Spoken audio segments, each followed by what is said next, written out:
Salut. Alors, dans cette vidéo, nous allons voir ensemble comment utiliser Flex. Donc, je vais vous montrer vraiment les bases. Et à la fin de la vidéo, vous allez pouvoir utiliser Flex comme vous voulez, d'une façon fluide.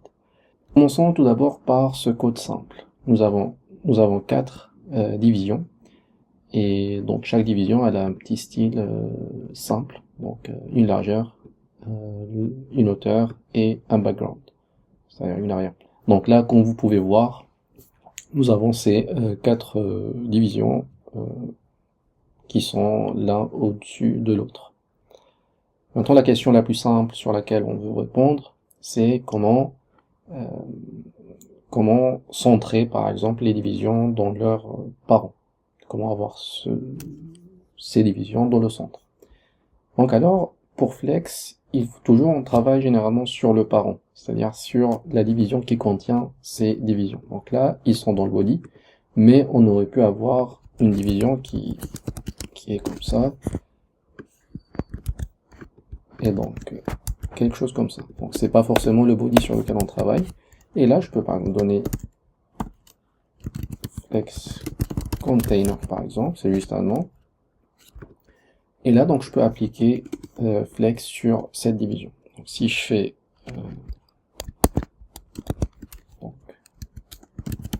Flex Container, et ensuite, donc en faisant juste display flex, on va avoir ce changement là. Donc là en fait, flex par défaut, il aligne les éléments d'une façon horizontale. Donc ça c'est la première chose. Mais là ils sont pas centrés. Donc en fait donc là il faut savoir que avec flex il y a deux axes. Il y a un axe primaire et un axe secondaire. Donc l'axe primaire, donc par défaut comme je disais, c'est l'axe horizontal. Et l'axe secondaire, c'est l'axe vertical. Mais on va voir à quoi ils vont servir ces axes. Si je veux aligner, donc par exemple, je vais mettre les éléments au centre. Donc au centre, horizontalement. Donc là, je peux faire Justify Content. Et là, je fais Center. Et là, comme vous pouvez le voir, là, tous les éléments sont au centre.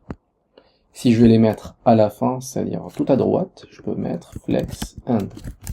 Là, on va le mettre à la fin. Et si je vais le mettre au début, c'est la valeur par défaut, c'est Flex Start. Donc maintenant, notre objectif, c'est de les mettre au centre. Donc là, on va mettre ici Center. Donc comme ça, ils sont bien centrés. Mais la question qu'on peut se poser maintenant, c'est comment les centrer verticalement, c'est-à-dire les mettre au centre de l'écran. Là, en fait, il nous faut quelque chose. Enfin, il faut déjà qu'on donne à notre division une hauteur. Donc là, par exemple, je vais mettre min 8 et je vais mettre à 800 pixels. Et je vais rajouter aussi un border pour que je puisse voir le contour de cette division. Donc là, je vais mettre par exemple 5 pixels solide black. Donc là, c'est juste pour pouvoir visualiser nos éléments à l'intérieur de la division. Alors, si je alignais les éléments verticalement, donc suivant l'axe secondaire, parce que là, en fait, l'axe primaire, comme on a dit, c'est l'axe horizontal. Donc là, je peux mettre Align Items. Et là, je peux mettre Center. Et comme vous pouvez le voir, donc là, on a nos éléments sont bien centrés. Donc pour Align Items, c'est exactement la même chose que Justify Content. Elle peut prendre les valeurs Start, donc Flex Start, qui est la valeur par défaut. Elle peut prendre la valeur Flex End. Et donc, elle peut prendre aussi la valeur Center. Et après, en fait, l'avantage de Flex, c'est surtout, en fait, ça vient de son nom, c'est flexible. C'est-à-dire, là, si j'agrandis la taille de l'écran, mes éléments restent toujours dans le centre. Donc là, ils restent toujours dans le centre. Sachez aussi que Justify Content, elle peut prendre d'autres valeurs qui sont un peu plus complexes, mais qui permettent d'avoir un rendu plus joli. Donc ces valeurs sont Space Between. Dans ce cas-là, en fait, on va mettre des espaces autour on va mettre des espaces entre les divisions. Et Space Around. Dans ce cas-là, on va mettre des espaces entre les divisions, mais aussi autour des divisions. C'est-à-dire, rajouter des espaces sur les bordures. Et après, enfin, on a space evenly. Et là, comme vous pouvez le voir, en fait, avec space around, la taille de cet espace, ou bien la largeur de cet espace, c'est pas la même que la largeur de cet espace. On peut résoudre ça avec space evenly, donc dans ce cas-là, on va mettre des espaces qui sont égaux partout. Et donc là, si j'agrandis, bah la taille elle reste, la largeur elle reste la même. Pour tout le monde. Enfin, c'est-à-dire, là, ça s'agrandit, on est toujours au centre, on a la largeur qui est exactement la même autour de toutes les divisions. Alors maintenant, d'une manière très simple, avec uniquement 3 lignes, et en utilisant Flex, nous avons pu répondre à la question comment centrer nos éléments. Maintenant, nous allons voir une propriété très importante dans Flex, qui est la propriété Flex Direction. Cette propriété, elle contrôle l'axe primaire, principalement. Donc en fait, en contrôlant l'axe primaire, on va changer l'axe secondaire. Et je vais vous expliquer pourquoi. Donc par défaut, la valeur c'est ρ. C'est-à-dire, en fait, l'axe primaire, c'est l'axe horizontal. Et de la gauche vers la droite. Mais je peux changer cette valeur, en fait, pour qu'elle soit de droite vers la gauche. Et là, donc, si je fais row reverse, là, je suis en train de changer. Mais comme mes items sont centrés, on voit pas la différence. Mais là, je vais mettre, par exemple, justify content à flex start. Donc là, comme vous pouvez le voir, comme on a changé l'axe, donc on commence de la droite vers la gauche, mais aussi, en fait, même les cartes, là j'ai 1, 2, 3, 4.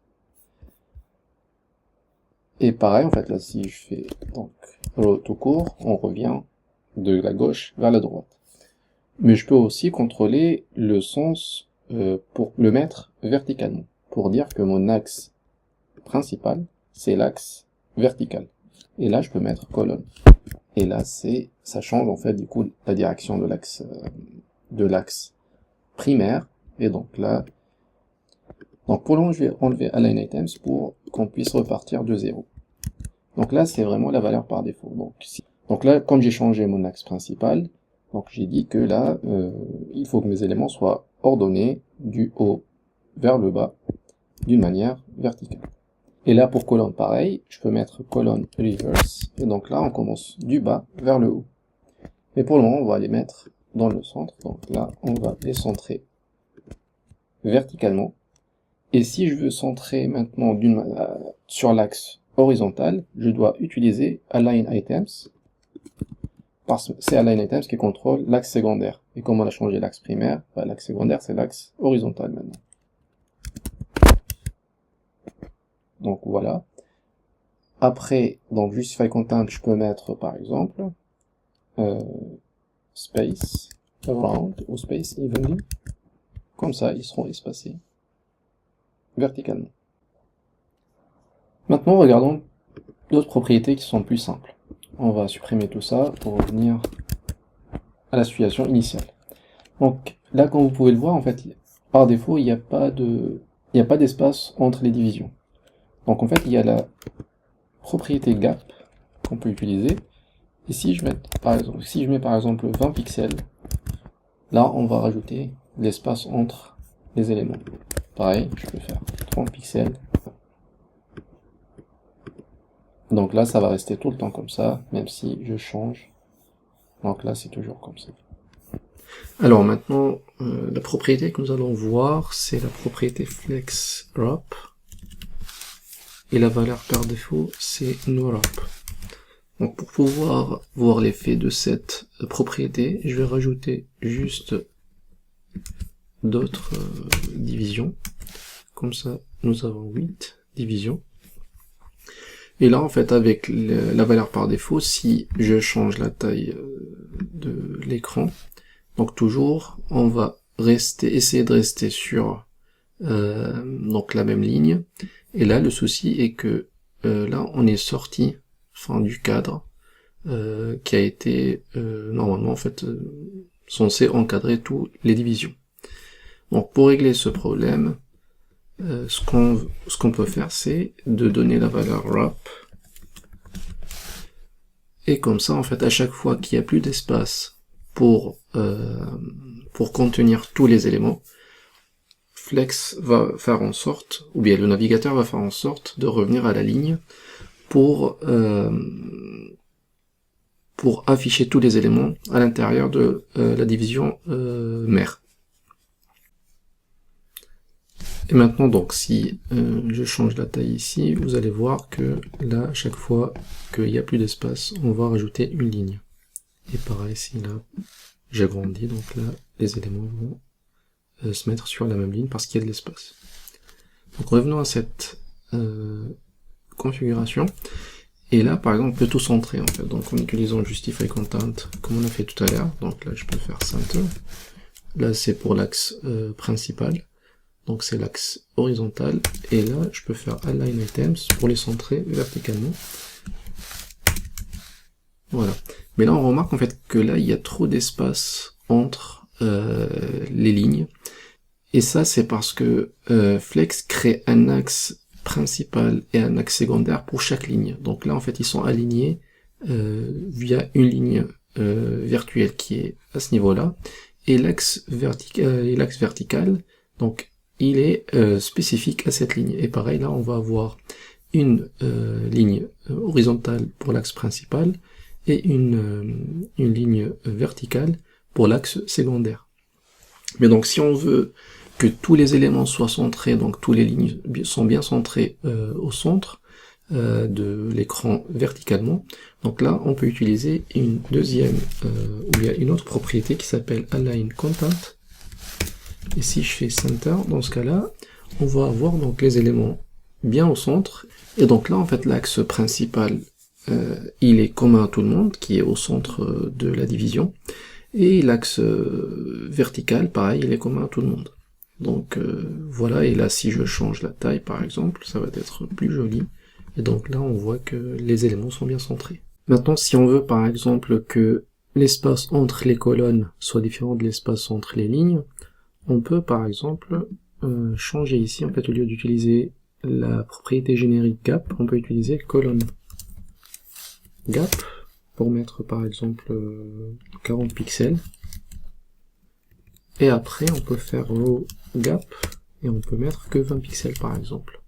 Et là, on voit, par exemple, que l'espace entre les lignes est différent à l'espace entre les colonnes.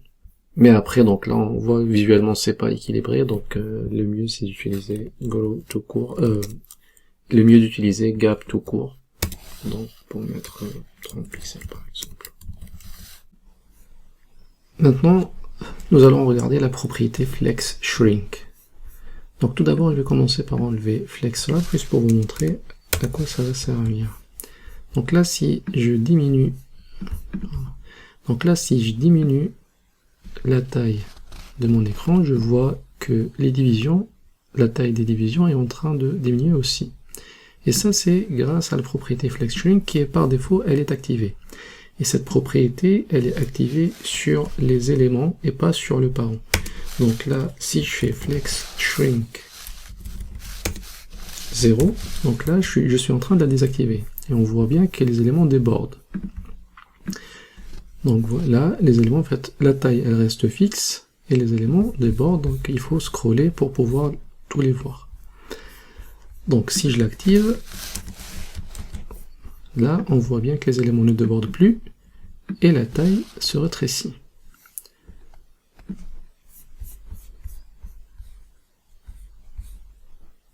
Maintenant, testons une configuration plus avancée.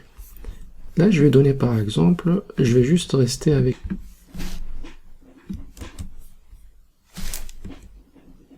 Donc maintenant, nous allons laisser uniquement 4 cards, et je vais donner un identifiant à chacune.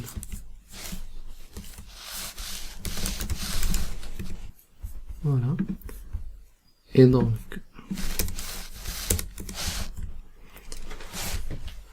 Donc là, j'ai désactivé Flex Shrink donc pour tous les éléments. Donc si on regarde, donc là, il n'y a pas de Flex Shrink. Mais je peux par exemple le désactiver, ou bien l'activer pour tout le monde, sauf pour la carte 1.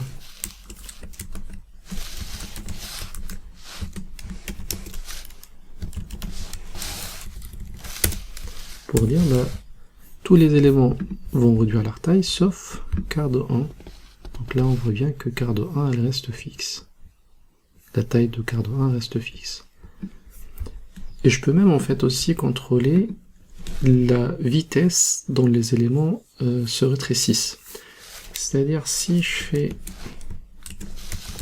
card 2, je dis flex shrink 2, dans ce cas-là, card 2, elle va, et là j'enlève, et là je fais par exemple, j'enlève ça, pour le moment. Donc card 2, donc tout le monde va se rétrécir, sauf que card 1, elle va être plus rapide. Donc on voit bien en fait que tous les éléments se rétrécissent, alors que card 2 en fait elle est plus rapide, et voilà, donc c'est proportionnel. Donc là, si je peux faire même flex shrink de 1, ça va être 3, et donc là, la une elle sera plus rapide, enfin, elle sera plus petite que les autres, hein. Donc là on voit bien que on a card 1, card 2, après card 3, card 4. Maintenant il y a une autre propriété qui est l'inverse de flex shrink, elle s'appelle flex grow. Donc flex grow, la valeur par défaut c'est 0, c'est-à-dire on dit que les éléments ils ne vont pas grandir quand la taille de l'écran va grandir. Donc là, si on regarde ça, donc elle est par défaut, elle est 0. Donc voilà, la taille, elle reste fixe. Si je la mets à 1, donc là, vous voyez que les éléments ont grandi. Et donc là, tout l'espace sera toujours rempli.